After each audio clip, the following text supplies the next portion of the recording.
sini. Kembali lagi di seri Pensiunan Taspen.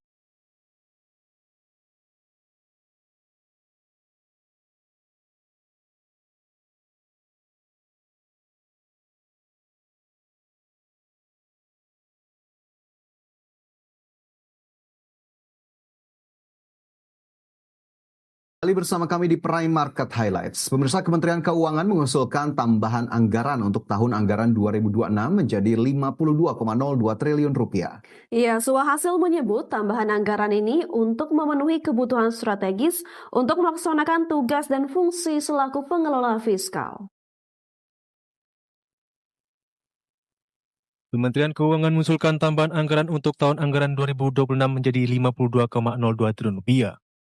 Jumlah tersebut bertambah 4,88 triliun rupiah dari pagu indikatif awal sebesar 47,13 triliun rupiah.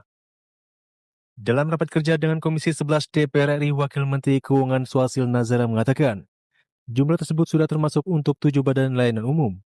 Namun jika tidak menyatakan pagu indikatif BLU, pagu indikatif murni Kemenq pada tahun 2026 diusulkan senilai 41,64 triliun rupiah.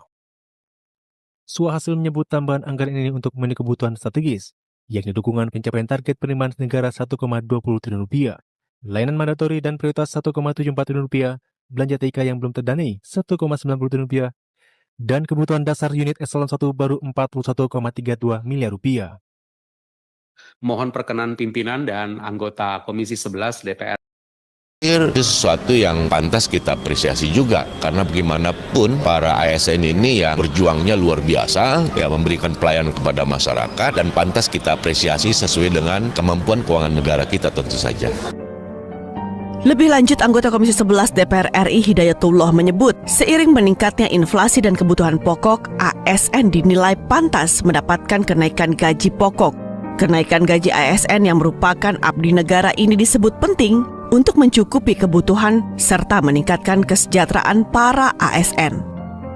Cuma memang gajinya itu yang memang kecil. Yang idealnya gajinya ditingkatkan sesuai dengan keperluan kebutuhannya, lalu yang tunjangan yang sifatnya tidak pasti itu bisa kurangi sehingga memberi kenyamanan buat para pegawai-pegawai kita bekerja. Dan saya monitor terus. Dan semua pegawai lain saya sudah lihat angka-angkanya, negara kita kuat, negara kita makmur, negara kita kaya. Ya baguslah kalau Hakim dinaikkan, dan beliau mengatakan ya ini akan disusul oleh kenaikan aparatur pemerintah yang lain. Jadi yang pertama-tama beliau concern kepada para hakim, dan nanti juga para pegawai negeri sipil, ASN yang lain juga akan mengalami peningkatan gajinya.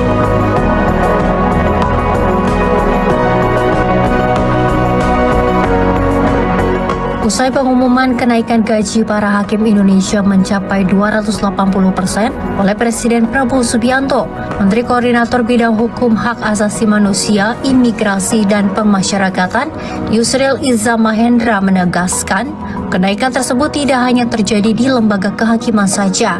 Dirinya menerangkan bahwa fokus utama Presiden Prabowo dalam hal kenaikan ini menyoroti kondisi para hakim di Indonesia usai banyaknya kasus penyuapan yang terjadi belakangan ini.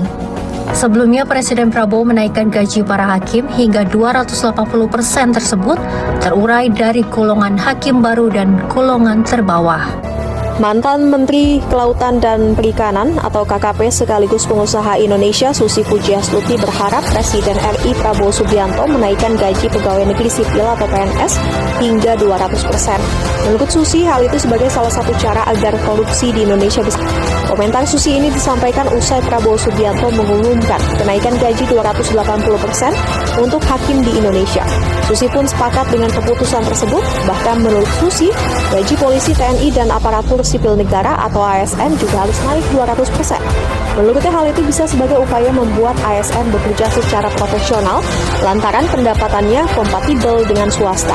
Namun kata Susi, tentu saja syarat ketatnya profesionalisme harus dipatuhi oleh ASN, pun rekrutmennya juga harus berkualitas. Bahkan jam kerja dan Key Performance Indicator atau KPI juga harus dipatuhi. Menurutnya, good governance menjadi jiwa lini pemerintahan.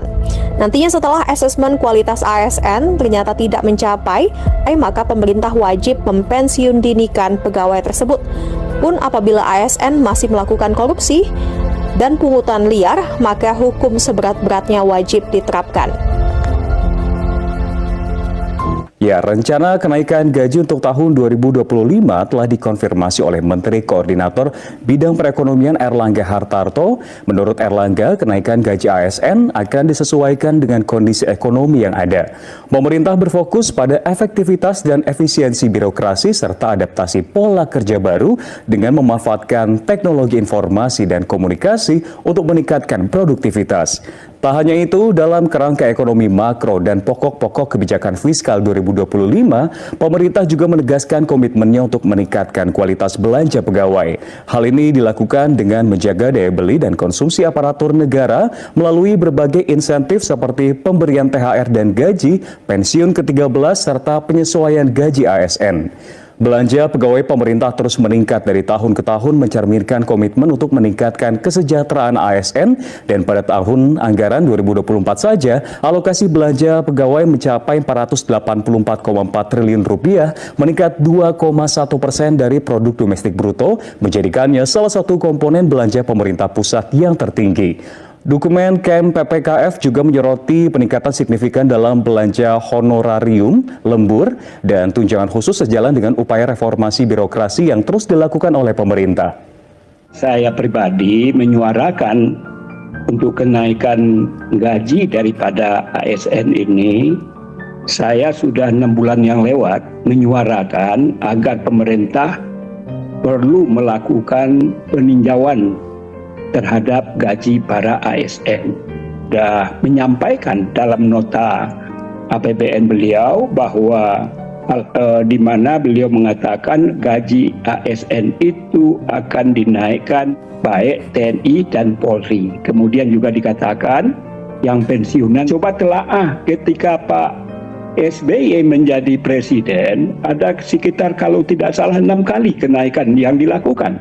Dan kenaikan itu sangat signifikan. Tiap tahun. Hampir tiap tahun ada kekosongan, hampir tiap tahun melakukan, kalau saya tidak salah 6 kali. Dan kenaikan itu adalah 2 digit. Nah, ini tentu saya dari fraksi Partai Amanat Nasional memberikan apresiasi kepada pemerintah terhadap apa yang saya suarakan selama ini, dan ini adalah merupakan cerita daripada para ASN, TNI dan Polri.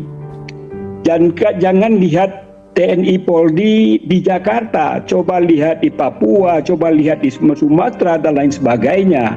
Jadi kita ini melihat kacamata Indonesia itu jangan Jakarta. Oleh karena itu, apa yang disampaikan oleh pemerintah dalam hal ini, saya meyakini bahwa insya Allah nanti kita akan melakukan pembahasan anggaran.